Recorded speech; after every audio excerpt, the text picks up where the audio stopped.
নদ নদীর পানি বেড়ে বন্যায় নাকাল দেশের মধ্যাঞ্চল। এখনও অথই পানিতে ভাসছে লোকালয়। জামালপুরে তলিয়ে গেছে বহু শিক্ষা প্রতিষ্ঠান। ডুবে থাকা সড়কের পানি মারিয়ে কেন্দ্রে যাচ্ছেন এইচএসসি পরীক্ষার্থীরা। নৌকায় স্কুলে যেতে হচ্ছে শিক্ষক শিক্ষার্থীদের। চরম বিপাকে দুর্গত এলাকার মানুষ। যমুনার পানি বেড়ে 5 উপজেলার প্রায় 50,000 মানুষ পানিবন্দী। তীব্র আকার ধারণ করেছে বিশুদ্ধ পানি ও খাবার সংকট। ইতোমধ্যে ঘর বাড়ি ছেড়ে অনেকেই ঠাঁই নিয়েছেন আশ্রয় কেন্দ্রে। এদিকে সিলেটে বন্যা পরিস্থিতির কিছুটা উন্নতি হলেও পানিবন্দী অবস্থায় দিন কাটছে লাখ লাখ মানুষের। বসতবাড়ি, দোকানপাটের চারপাশ ডুবে আছে।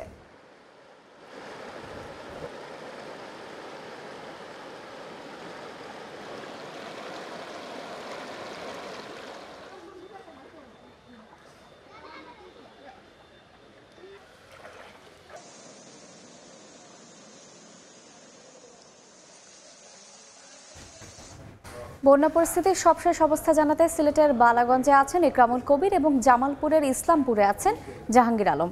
সরাসরি শুরুতেই যাচ্ছে ইকরামুল কবিরের কাছে। আমি এই মুহূর্তে আছি সিলেটের বালাগঞ্জ উপজেলার আদিত্যপুর সরকারি প্রাথমিক বিদ্যালয় আশ্রয় কেন্দ্রে। এই আশ্রয় কেন্দ্রে প্রায় 20 থেকে 25 জন মানুষ আশ্রয় নিয়েছে। প্রায় 1 মাসের বেশি সময় ধরে তারা এই বিদ্যালয়ে অবস্থান নিয়েছে। এই বিদ্যালয়ে চতুর্দিকে পানিবন্দী, তার মধ্যেখানে তারা অবস্থান নিয়েছে এবং অবস্থান নেওয়ার এই 1 মাস ধরে যারা আছেন তারা অভিযোগ করেছেন এই পর্যন্ত প্রথমবার বন্যা যে শুরু হয়েছিল, বিশেষ করে মে মাসের দিকে, জুন মাসের প্রথম দিকে 8 কেজি চাল পেয়েছিল পরিবার প্রতি। তারপরে তারা আর তেমন কোনো ত্রাণই পায়নি এবং যেই সাহায্যটুকু পেয়েছে আশেপাশে যারা আছে বিত্তশালী বা এখানকার যে এই ওয়ার্ডের মেম্বার যিনি আছেন, ইউনিয়ন পরিষদের সদস্য, তার সহযোগিতায় আশেপাশে যারা বিত্তবানরা আছে তারা সহযোগিতা করেছে। কিন্তু তারা যে সরকারি সহযোগিতা, সেই সহযোগিতা বলতে যা বোঝায় তারা কিন্তু এখন পর্যন্ত তেমনটি পায়নি। কিন্তু সরকারি হিসেবে বলা হচ্ছে যে এ পর্যন্ত 60,30,000 নগদ অর্থ বরাদ্দ করা হয়েছে বানবাসী মানুষের জন্য এবং 20 লক্ষ টাকা শিশু খাদ্য এবং 20 লক্ষ টাকা গোখাদ্য। কিন্তু এখানে যে শিশুরা আছে, এখানে বেশ কয়েকজন শিশু আছে, শিশুদের জন্য এখন পর্যন্ত কোনো বরাদ্দই আসেনি, কোনো খাদ্য আসেনি কিংবা কোনো শিশু খাদ্য এখানে আসেনি। এর মাঝে আছে আপনার প্রায় 1,855 মেট্রিক টন চাল, যেখানে আমি আগে বলেছিলাম এ পর্যন্ত তারা 8 কেজি চাল পেয়েছে পরিবার প্রতি এবং 14,565 প্যাকেট বা বস্তা শুকনা খাবার বরাদ্দ হয়েছে। তারা সর্বসাকুল্যে পেয়েছেন 8 কেজির মতন চাল আর কিছু সামান্য চিরা। আমি যদি বালাগঞ্জের চিত্র বলি, বালাগঞ্জে এখন পর্যন্ত 1,686 জন আশ্রয় কেন্দ্রে অবস্থান নিয়েছে এবং সবকিছু মিলে প্রায় 21,000, এটি সরকারি হিসাবে 21,000 বানবাসী মানুষ রয়েছে 6টি ইউনিয়নের 140টি গ্রামের।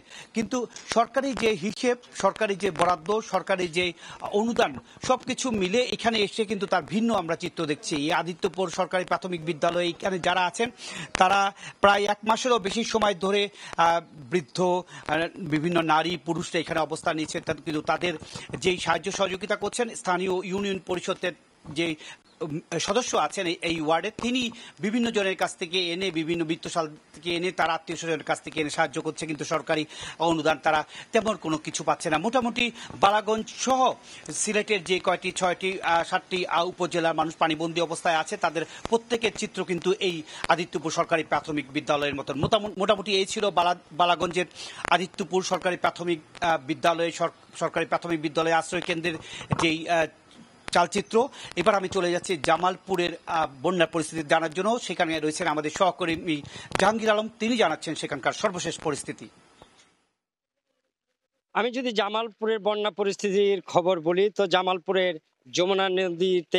যমুনা নদীর যে পানি বাহাদুরাবাদ ঘাট পয়েন্টে এখনো বিপদসীমার 87 সেন্টিমিটার উপর দিয়ে প্রবাহিত হচ্ছে। জামালপুর জেলায় 1.5 লাখ মানুষ পানিবন্দী অবস্থায় আছে। এখনো বাড়ি ঘরে পানি, রাস্তাঘাট ডুবে আছে এবং জামালপুরের বন্যা পরিস্থিতি এমন ভয়াবহ অবস্থা রূপ নিয়েছে, সাধারণ মানুষের ভিতরে এক ধরনের হাহাকার শুরু হয়েছে। আমি কিছুক্ষণ আগেই এই ইসলামপুর উপজেলার একটি গ্রামে গিয়েছিলাম। সেই গ্রামের প্রত্যেকটা ঘরে ঘরে আমি পানি দেখেছি এবং কোথাও কোমর পানি, কোথাও হাঁটু পানি এবং অনেকেই বাড়িঘর ছেড়ে তারা স্কুলে উঁচু স্থানে আশ্রয় নিয়েছে, তাদের বিশুদ্ধ পানির সমস্যার সংকট দেখা দিয়েছে, তাদের পরে নিষ্কাশনের ব্যবস্থা, গো খাদ্যের সংকট রয়েছে।